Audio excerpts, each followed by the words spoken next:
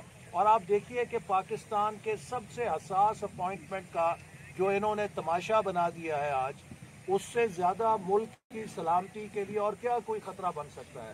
معیشت کے لیے یہ خطرہ بن گئے ہیں, اور آج کی دنیا میں دفاع جو ہے وہ معیشت کے اوپر ہوتا ہے. اس لیے پی ایم ایل این اور ساری اپوزیشن پارٹیز یکسو ہیں کہ پاکستان کے مستقبل کی خاطر, اپنے عوام کے مستقبل کی خاطر ایک ہی راستہ ہے, نیا آزاد منصفانہ شفاف الیکشن. جتنی جلدی ہوگا ملک بچ جائے گا, اور اگر کوئی اور راستہ ہوگا وہ ملک کی تباہی کا ہوگا. مولانا یہ فرمائیں کہ یہ جو مولانا صاحب, مولانا بلاول صاحب اینڈ احسن صاحب, آپ تینوں سے ایک ہی سوال ہے کہ آج کی جو ایکسٹینشن کی معطلی ہوئی ہے آپ اس کو سپورٹ کرتے ہیں یا مخالفت کرتے ہیں؟ ایک اور جی پلیز. ابھی تک مسئلہ عدالت میں ہے, اور عدالت کے اندر جو مسائل ہوتے ہیں اس کو میرے خیال میں بلاول صاحب آپ یہ بتائیں, بلاول صاحب آپ یہ بتائیں کہ آپ نے ماضی میں یہ کہا تھا, پہلے بھی آپ لوگوں سے کہا تھا کہ سرکاری ملازم میں توسیع اور یہ توسیع. بلاول صاحب جس طرح سے پی ٹی آئی جو ہے وہ آپ سب کے سامنے اور سب کے پتہ ہے کہ پردوں کے پیچھے جو کچھ ہوتا رہا, اس کے نتیجے میں سلیکٹ یا الیکٹ ہو کے آئی اور سب یہی بات کر رہے ہیں. اب پھر یہ جو پورا دھرنا ہوا ہے اس کے پیچھے پھر پردوں کے پیچھے ملاقاتیں اور ہوتی رہی, اور اب وہ کوئی ڈھکا چھپا راز نہیں رہا ہے, اب وہ سامنے ہے. کیا اس طرح سے اگر وہ آئیں تو ناجائز, اور اگر آپ لوگ اپنا مطالبہ منوائیں تو وہ جائز ہوگا؟ آپ نے دیکھا کہ ہمارا جو جوائنٹ اپوزیشن کا, I think it's a very important question, because ہم نے اس پر بات تو کی ہے آج اے پی سی, اور سارے کے سارے سیاسی جماعتیں اس پوائنٹ کے مطلب اگریڈ ہے. ہمارا اسٹیٹمنٹ میں بھی ہے آج کہ ہم نہ یہ سلیکٹڈ کو مانتے ہیں نہ کوئی اور سلیکٹڈ کو مانتے ہیں, اور سارے کے سارے جو جماعتیں آج اس سٹیج پہ آپ کے سامنے ہیں انہوں نے اس بات پہ ساتھ دیا ہے. تو آپ ہم سب کو اکاؤنٹیبل رکھیں کہ اگر الیکشنز کی بات ہوتا ہے, اگر ان ہاؤس چینج کی بات ہوتا ہے, جو بھی ہوتا ہے, آپ ہمیں نہیں یہ کرنے دیں. آپ کسی جماعت اس ٹیبل پہ بیٹھے ہوئے ان کو نہیں چھوڑے. اگر ہم کسی سلیکٹڈ کے ساتھ دیتے ہیں, ہم عوامی وزیر اعظم چاہتے ہیں, اور عوامی وزیر آپ نے نہ اس کی بھی بات کر دی, آپ نے نہ اس کی بھی بات کر دی. ملاقاتیں چلتی رہی ہیں, دیکھیے بات ہے موقف, رابطوں کی نہیں, موقف کی. ہر رابطے میں اگر ہم نے اپنے موقف پر مضبوطی سے قائم ہے اور اب تک قائم ہے, اس کو اپریشیٹ کریں آپ. بلاول جی کیوں پیدا کرتے ہیں مولانا بلاول صاحب